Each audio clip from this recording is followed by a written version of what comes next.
Hay muchas situaciones en las que dependemos de la energía eléctrica almacenada. Hoy día sería imposible imaginar nuestra vida si no contáramos en todo momento con corriente eléctrica o baterías. Ya sea en el teléfono móvil, en la laptop o en la bicicleta eléctrica, las baterías influyen cada día más sobre nuestras actividades.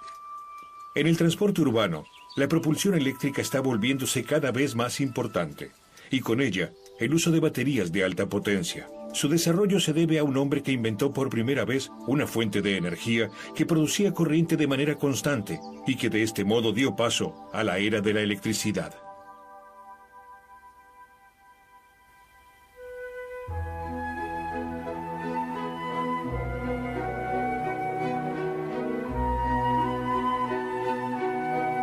Alessandro Volta nace el 18 de febrero de 1745 en la ciudad italiana de Como, en el seno de una familia de la nobleza.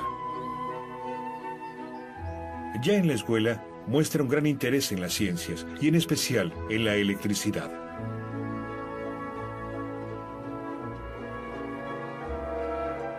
El fenómeno ya se conoce desde hace algún tiempo, pero se sabe muy poco sobre su origen.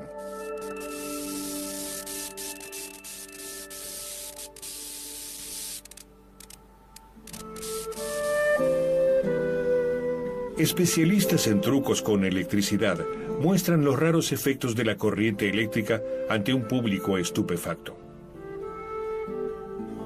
Misteriosos crujidos, rayos fulgurantes y, para culminar, la punta de una daga que enciende alcohol etílico.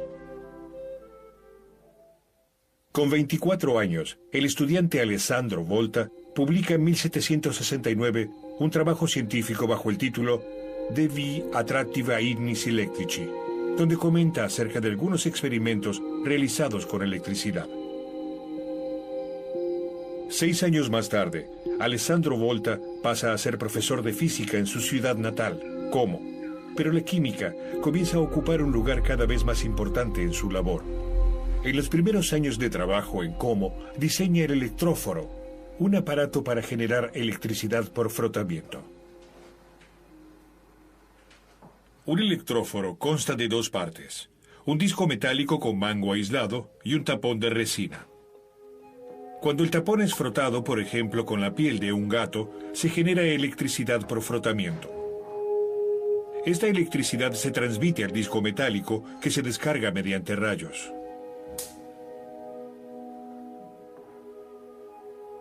Al frotar la piel de gato, se genera un exceso de carga negativa en el tapón. Si mantenemos al disco metálico y eléctricamente neutral en la cercanía del tapón de resina, las partículas de carga positiva del disco son atraídas por las partículas de carga negativas del tapón y se unen en la cara enfrentada a él. Por el contrario, las cargas negativas son repelidas y se acumulan en la cara superior del disco metálico. Si esta cara superior se conecta a tierra, las cargas negativas fluyen hacia afuera. Ahora, en el disco metálico, faltan cargas negativas. Si se lo aleja del tapón, el disco metálico queda cargado positivamente. Ahora, si se aproxima al disco una varilla conectada a tierra, vuelve a fluir corriente eléctrica. Esto se manifiesta mediante un destello, luego del cual la carga negativa queda compensada. Esta diferencia de carga recibe el nombre de tensión eléctrica y será mayor cuanto más se separen el tapón y el disco metálico.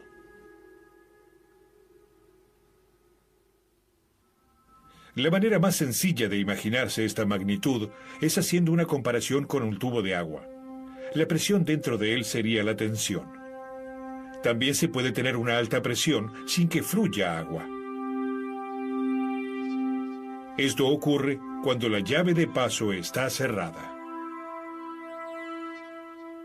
Lo mismo sucede con la tensión. Puede haber una alta tensión sin que fluya corriente.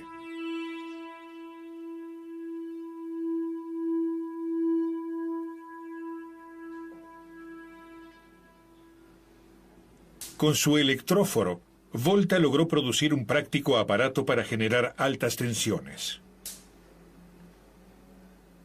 A raíz de sus investigaciones, Volta se convierte, con apenas 35 años, en profesor de física de la Universidad de Pavia. Pero Alessandro Volta no es el único que estudia la electricidad.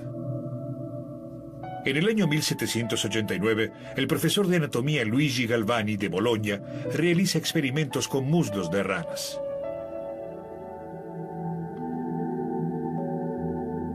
Y hace observaciones asombrosas. Cuando toca los nervios de los miembros amputados con dos metales diferentes, los músculos sufren una súbita contracción.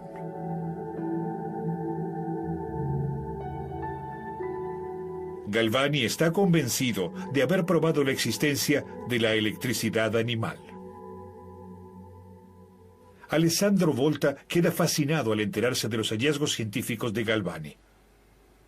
De inmediato comienza a repetir estos experimentos, aunque no cree en la teoría de Galvani.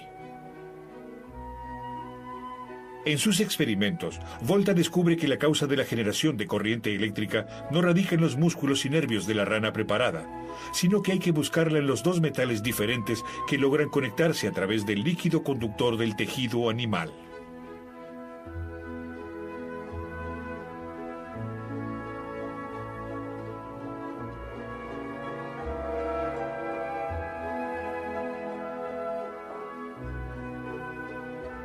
Alessandro Volta muestra que bastan dos metales diferentes en un líquido conductor, como podría ser el agua salada, para lograr un efecto eléctrico. Esto recibe el nombre de efecto Volta. Volta comienza a investigar distintos metales y sus propiedades. Como instrumento de medición emplea su lengua. Si se hace contacto entre dos metales diferentes, surge entre ellos una tensión eléctrica. La electricidad se deja percibir como un sabor ácido que provoca un hormigueo.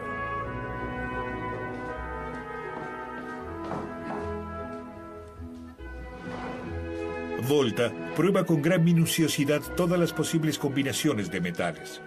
En una tabla, ordena los metales de acuerdo con la intensidad de sus correspondientes reacciones eléctricas. Pero no experimenta solo con metales como el zinc, el estaño, el plomo, el hierro, el cobre, el platino, el oro, la plata o el mercurio, a los que califica como conductores de primera clase. También descubre que los líquidos y los fluidos del cuerpo son conductores. A estos los llama conductores de segunda clase. A raíz de sus descubrimientos, la disputa de tantos años entre él y Galvani finaliza con la victoria de Volta y la invención que le valió la fama mundial. Sucede que durante sus experimentos descubre que el efecto eléctrico puede aumentarse en gran medida introduciendo alguna solución ácida entre dos metales. Y construye un recipiente que lo hará famoso: la pila de Volta. Volta coloca alternadamente monedas de cobre y placas de zinc, una sobre otra, al tiempo que las separa con discos de cuero embebidos en agua salada.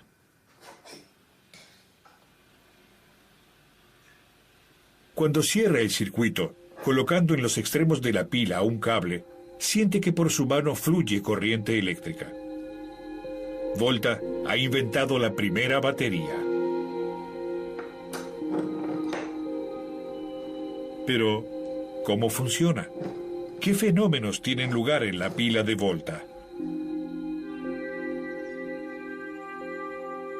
En una batería, la energía química se transforma en energía eléctrica. Hay dos cámaras separadas entre sí por una membrana porosa. En una de las cámaras se encuentra un electrodo de zinc. En la otra, un electrodo de cobre. El funcionamiento de la batería se basa en la diferente reacción química de los metales. El electrodo de zinc libera iones en la solución. El electrodo se encuentra ahora cargado negativamente debido a los portadores de carga positiva que le faltan. En la celda de cobre tiene lugar un fenómeno similar, pero a escala muy inferior, ya que la capacidad de oxidación, o sea, la tendencia del cobre a liberar iones, es mucho menor que la del zinc.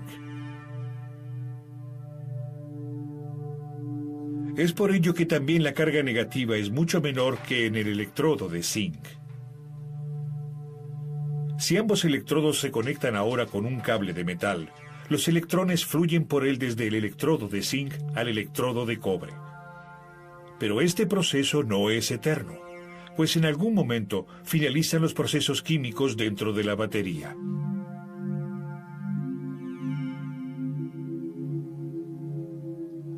De todas maneras, la pila de Volta logra hacer fluir corriente eléctrica por primera vez durante un lapso de tiempo considerable. Constituye el paso decisivo para la posterior investigación en el campo de la electricidad. Tras casi 10 años de incesante investigación, Alessandro Volta ha logrado finalmente su objetivo. En el año 1800, cuando contaba con 55 años, da a conocer su nueva invención en una carta dirigida a la Royal Society de Londres. La renombrada sociedad científica inglesa otorga a Volta su máxima distinción, la medalla Copley, comparable con el actual premio Nobel. Un año después, Volta viaja a París, donde presenta su pila ante Napoleón Bonaparte y la Academia de Ciencias de Francia. Napoleón está entusiasmado con el invento. Le otorga a Volta una pensión anual y lo nombra conde y senador de la Italia ocupada por Francia. En 1815, Volta se convierte en director de la Facultad de Filosofía de Pavia. 4 años más tarde, vuelve a Como. Allí muere el 5 de marzo de 1827 a la edad de 82 años. Más de 50 años después, desde agosto a noviembre de 1881, tiene lugar en el Palacio de la Industria de París el primer Congreso Mundial sobre Electricidad. Se presentan innovaciones tecnológicas como el tranvía eléctrico de Siemens o un sistema de iluminación con lámparas incandescentes creado por Edison. Pero la mayor preocupación de los participantes es la unificación de las magnitudes eléctricas. La obra de Volta recibe un reconocimiento al nombrar una magnitud física según su apellido. El Congreso Mundial sobre Electricidad elige el volt como unidad de tensión eléctrica, vigente hasta el día de hoy. El conde Alessandro Volta es considerado en el siglo XIX el fundador de una nueva era, la era de la electricidad. En la actualidad existen diversos tipos de baterías, pero hay algo que ha permanecido inmutable desde los tiempos de Volta. En algún momento, las baterías se agotan y dejan de entregar corriente. Ya han cumplido con su misión y deben ser reemplazadas. La mayor parte de las baterías contienen, como en los tiempos de Volta, diversos metales. Pero estos metales y los ácidos contenidos en las baterías provocan un gran daño al medio ambiente, sobre todo cuando se los descarta sin respetar las normas. Por tal motivo, se están investigando nuevas combinaciones de materiales. Se trabaja sobre baterías de alta potencia que emplean compuestos naturales orgánicos y que tras ser usados resultan biodegradables. Hace años, la ciencia y la industria trabajan en el desarrollo de nuevas baterías de alto flujo energético y que impidan cualquier derrame.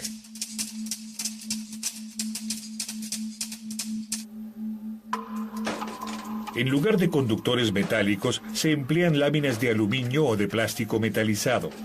De esta manera, pueden construirse baterías adaptables a todo tipo de diseño, como teléfonos móviles o laptops.